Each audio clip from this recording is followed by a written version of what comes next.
Welcome to Bomb-Proof Wednesdays. If you're sick of being injured and you want to be proactive and look after your body, this is the series for you. Today's exercise could be the best exercise you ever do to bomb-proof the upper body. It's great at preventing shoulder injuries and it's awesome at deactivating the upper traps, which almost everyone needs.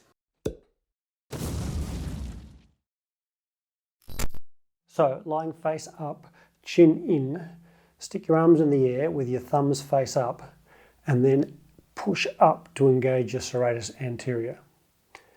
Then, keeping your elbows dead straight, lower your arms slowly towards the ground, but actively keep your shoulders down. Don't let your shoulders sneak up.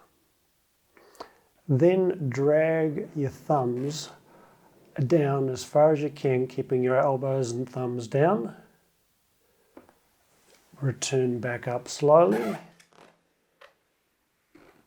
And raise your arms, keeping your shoulders down the whole time. Repeat that 10 times slowly. So pushing up, lowering, keeping your elbows straight and your shoulders actively down.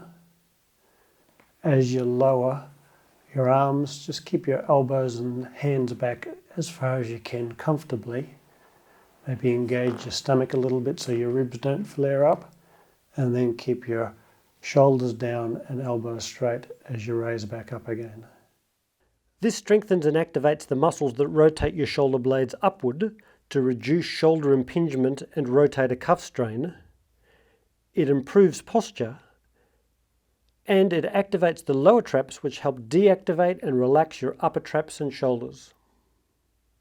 This exercise might be hard for some people to start off with, but stick with it because it's so good for your neck and for your shoulders.